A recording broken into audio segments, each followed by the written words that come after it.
Welcome back to the What's Up Eddie channel, Divine Therapy Sessions, and of course I'm the one and only Eddie. So glad to have you guys back, and these are my Divine Therapy Sessions.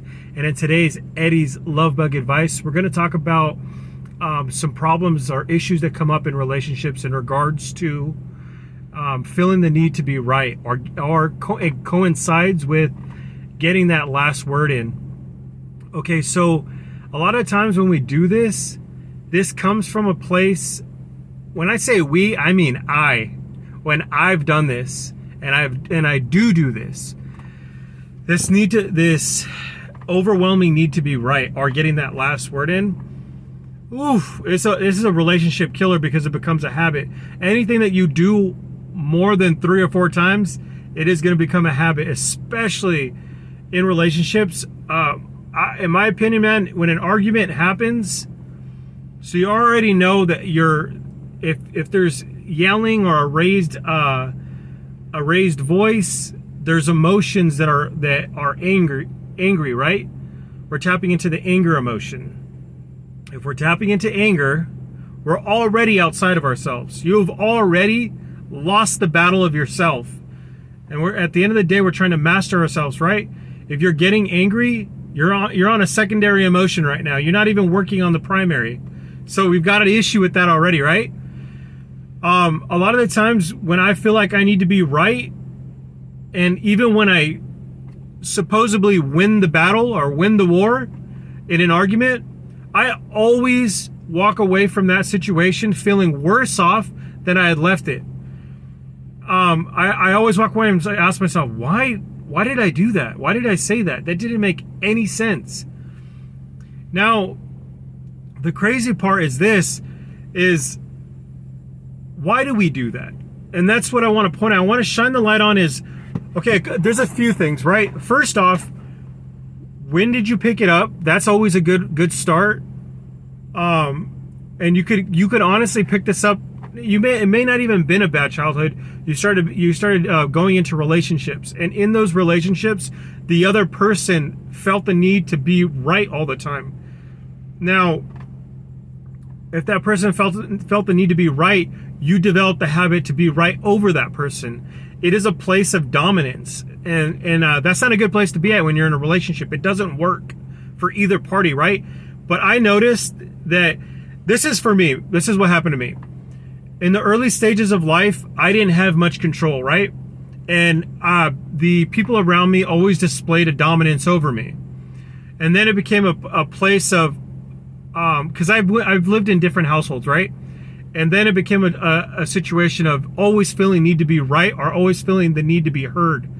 And that's a common denominator when we get into relationships, because who you're around is the real question, right? If you feel the need to be right all the time, you're doing something to your partner that you may not even realize or recognize. And it's not just the need to be right and walking away and feeling good about yourself, because that stems from a place of low self-esteem, right? Also, what you're telling your partner is this. You're saying, I'm not hearing what you're saying, nor do I care. What I'm telling you is right, and leave it at that. They come from a place of feeling unheard, or feeling dominated, or feeling stupid.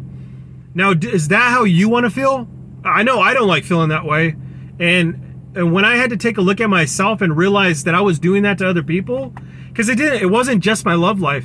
This bled into other relationships, whether that be my parents, that's my brothers, my, significant others.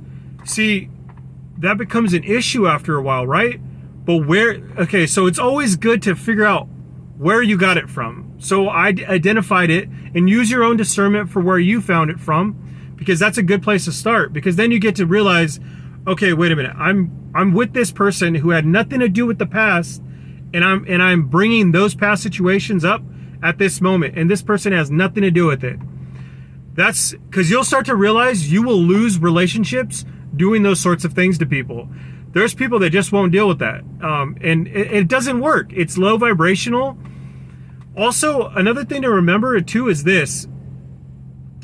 If you pick it up from somebody else, right? Say you're in a relationship right now. This is a troubleshoot, right? if you're in a relationship today and you're having a situation where you guys aren't hearing each other, because that's usually where it comes from. Or one person, if you notice it's the other person or it's you, use your own discernment. If you hear them saying, all you have to do to know if it's you too is stop arguing with the person. Stop doing it. Don't raise your voice. Be quiet and listen to what the other person says. And look at half the time, if you listen, you guys are both saying the same exact things to each other. It's crazy. If you stop, take a couple breaths, put some of that prana in you, right? That oxygen, that stuff gives you dopamine. It gives you that enough dopamine or serotonin to make you calm down, and you're gonna be able to listen to what the other person's saying. Now look at, yes, you do meet people that want to dominate you, and there is a place where you need to put up boundaries, but know yourself, right? Where do you fit in that equation? I'll say this: there's a war general by the name of Sun Tzu. He said something that was pivotal. How did he say it? I'm gonna ad lib, or not ad lib, but I'm going to paraphrase. He's pretty much saying a battle not fought is better than a battle won. And essentially what he's saying is why, but there's some people that say, I'd rather go to war. I would go to battle. Why? That comes from a place of pride and ego. Now, if you want to go into battle and hurt and dominate someone, yes, that comes from pride and ego and wanting to steal that person's resources or that nation, right? But if it comes from a peaceful, solid place, when you're saying with that type of, that's inner fortitude. That's a good, honorable place to be at. I would rather not fight the battle than win the war, right? So sometimes by you stopping what you're saying, it'll essentially bring you guys to a place you can stop a lot of arguments. And think about what an argument is at the end of the day anyways. If you're both trying to, it's like this common, I always say, like, it's like you're trying to build up a case against the other person. And it's ironical because you're bringing a case up to an invisible jury and an invisible judge. The only two people in the argument is you and the other person. So it's like you're trying to convict the other person, and then even if you convict that person and you walk away, you still lose. And after enough times of doing that to somebody, they don't want to deal with you anymore. And it just comes, like, that's why I found out with myself. I had to really get to do an inventory on myself. Think about why do I feel the need to be right now, right? And then I realized, you know what? It comes from a low self-esteem, and it's a place of not being heard, and also comes from a place of victimization. The victim inside of me will come out when I feel like someone's hurting me. And sometimes it's true, they are hurting me. But if I react as a victim every time someone's hurting me, that becomes a problem for me.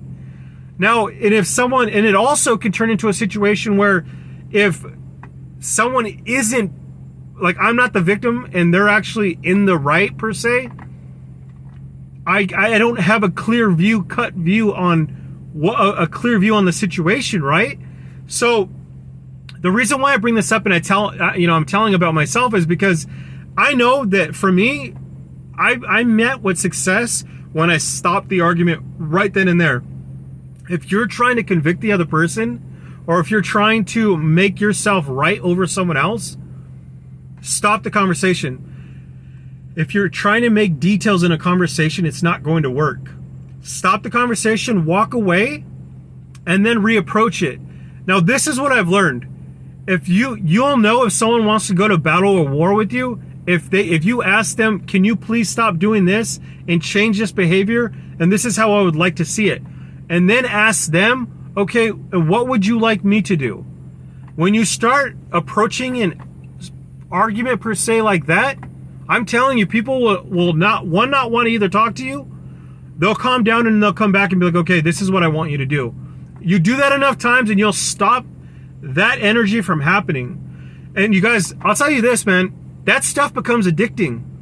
It is a energy stealer, and it is a way to, some people bait people like this.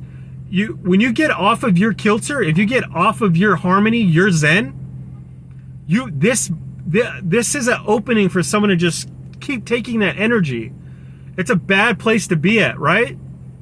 So yeah, you just want to make sure that, like, look, man, at the end of the day, arguments don't get anybody anywhere. It really doesn't. And I just wanted to shine a light on, you know, some ways that you can stop that, and also to shine the light on the best remedy at the end of the day is to figure out yourself, not the other person, because the other person has got nothing to do with you. It's always you at the end of the day, me, right?